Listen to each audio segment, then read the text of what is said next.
मेरे प्रिय मित्र, जय मसीह की। आशा करता हूँ कि आप स्वस्थ हैं, आप मस्त हैं और आप प्रभु के कार्य में व्यस्त हैं। आइए हम परमेश्वर के वचन की ओर आगे बढ़ते हैं।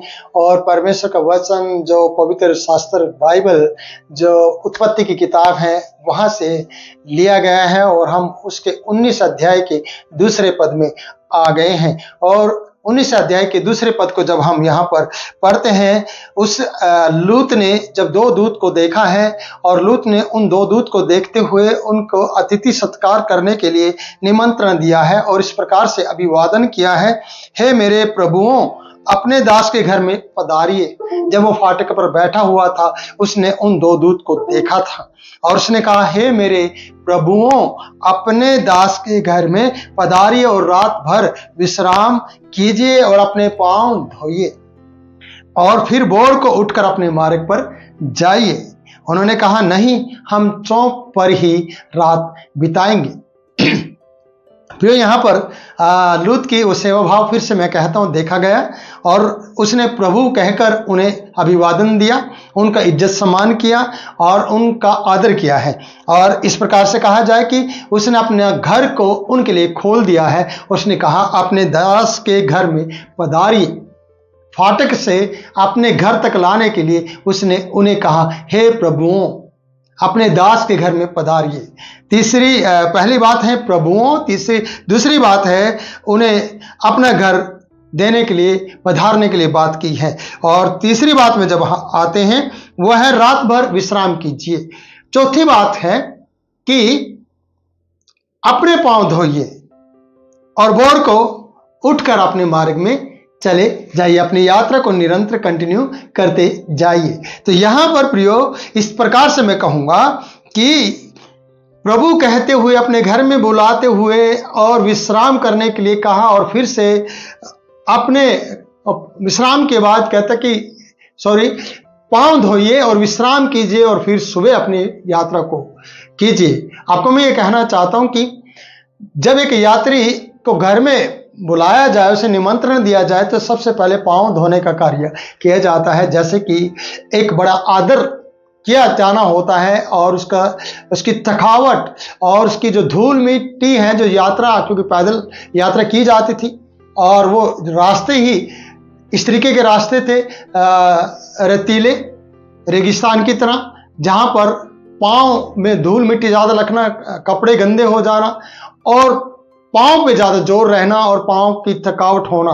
और अगर उनको धो दिया जाए गुनगुने पानी से या गर्म पानी से या फिर ठंडे पानी से, तो प्रियो एक बड़ी राहत मिलती है। और लूत ने इन दो दूत के साथ इस तरीके की भलाई करते हुए कहा है, अपने दास के घर में पधारिए।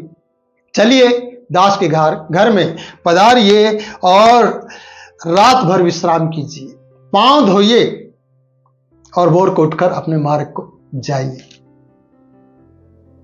पूरी सदोम के अंदर एक ऐसा व्यक्ति इन्हें मिला है और जिसके घर से ये आए हैं उसी का रिश्तेदार, रिलेटिव इनको मिला है। और इन्हें ये लोग विनती करते हैं, ये लोग कहते हैं, दूत कहते हैं, लूत, हम चौक में ही रात बिताएंगे। और आगे हम पढ़ते हैं तीसरे पद में, पर उसने उनसे बहुत विनती करके उन्हें मनाया कि वो उसके साथ चलकर उसके घर में आए और उसने उनके लिए भोजन तैयार किया, बिना खमीर की रोटियां बनाकर उनको खिलाई। उसने विनती की कि रात को चौक में नहीं, मेरे घर में बिताए जाए। प्रियो, हो सकता है लूत अच्छी तरह से जानता हो कि रात के समय चौक में रात बिताना खतरे से खाली नहीं है, क्योंकि लूत वहां की हर एक परिस्थिति को जानता था। लूत यह भी जानता था कि अगर ये दूत यहां पर रात को रुके तो इनकी जान को खतरा हो सकता है या इनके साथ कुछ गलत हो सकता है, इसलिए मैं इन्हें सुरक्षा प्रदान करूं और इन्हें अपने घर में ले जाऊं। और लूत ने ऐसा उन्हें कहकर मनाया भी है और लूत उन्हें अपने घर भी ले गया है। और आगे बताया जाता है, वचन हम इस प्रकार से बता रहे हैं प्रियो, कि बिना खमीर की रोटियां बनाकर उनको खिलाई। खमीर नहीं मिलाया गया उसमें, बिना खमीर की रोटियां। आपको मैं बताना चाहता हूं, अगर हम निर्गमन की किताब में जाएं जो अगले अध्याय में आता है, उत्पत्ति के बाद आता है, उसके 13वें अध्याय के और 3रे पद में हम अगर चलते हैं, वहां पर हम इस बात को देख पाएंगे। मैं आपको बताना चाहूंगा, खमीरी रोटी और अखमीरी रोटी की बात हम करते हैं। अखमीरी रोटी खाई जाए, इसका मतलब बिना खमीर की रोटी, वरन तुम्हारे देश में न खमीरी रोटी न खमीर तुम्हारे पास देखने में आए। जब फसह का त्योहार या पर्व मनाया गया, तब मूसा ने इस्राएलियों को आज्ञा दी थी कि बिना खमीर की रोटियां खाई जाए। खमीर तुम्हारे देखने में भी नहीं, तुम्हारे आसपास भी इन दिनों में दिखाई ना दे। तो यहां पर भी परमेश्वर कि दूतों की सेवा करने के लिए बिना खमीर की रोटियां लूत के द्वारा या लूत के घराने के द्वारा इन्हें बनाकर खिलाई गई। यह इनके लिए प्रबंध किया गया। मैं कहना चाहता हूं कि जब अब्राहम ने भी ऐसा किया, 3 सया मैदा गूंद कर बिना खमीर की रोटियां उन दूतों को खिलाए। क्यों? कारण क्या था? क्यों नहीं खमीरी रोटी बनाकर की जाती या दी जाती? क्योंकि परमेश्वर शुद्धता चाहता है।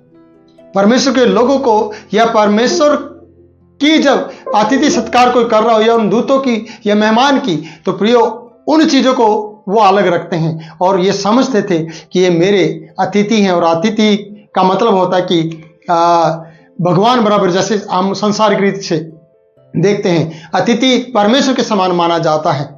मैं ऐसा कहना चाहता हूं। तो प्रियो, मेरा मतलब है कि अब्राहम ने भी उसी तरीके से किया और लूत ने भी उसी तरीके से किया, बिना खमीर की रोटी खिलाई। और बाइबल हमें यह बता रही है कि खमीर तुम्हारे आसपास ना रहे। प्रियो, खमीर क्या दर्शाता है? बुराई को दर्शाता है।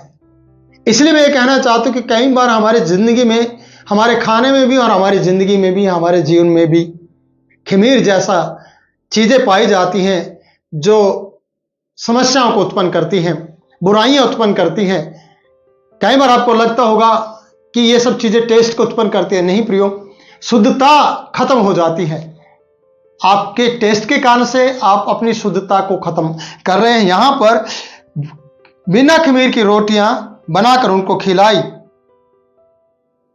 लूत के द्वारा, और लूत ने उन्हें उनके हालत पर नहीं छोड़ा।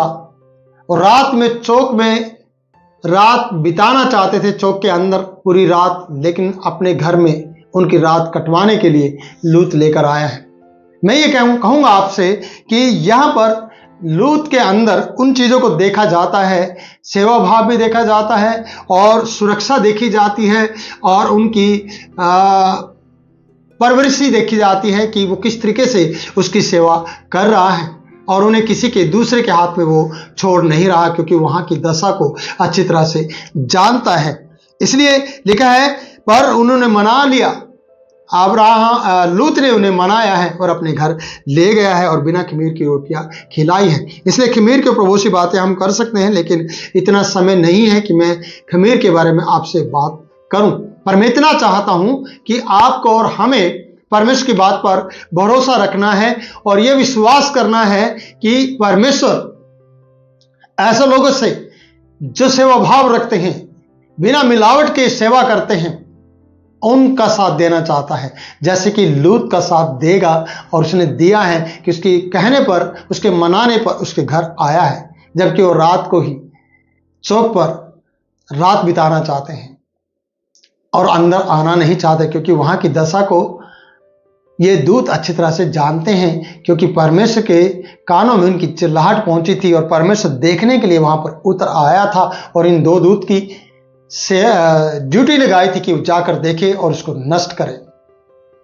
और अभी लूत उनकी सेवा भाव कर रहा है इस शहर के अंदर, इस गांव के अंदर, इस नगर के अंदर। लूत उन्हें लेकर चला गया है और वो चौक में रात बिताने वाले थे, लेकिन वो उसके घर में चले गए हैं। और उसके घर में क्या होता है हम अगली वीडियो में बात करेंगे।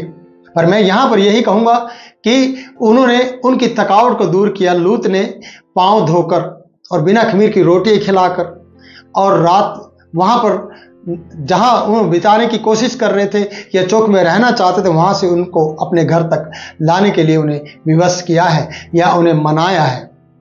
आपको और मुझे भी अपने सच्चे जीवित परमेश्वर को अपने घर तक लाने के लिए और अपने घर में ठहरने के लिए, उसके लिए पवित्र स्थान बनाने की जरूरत है।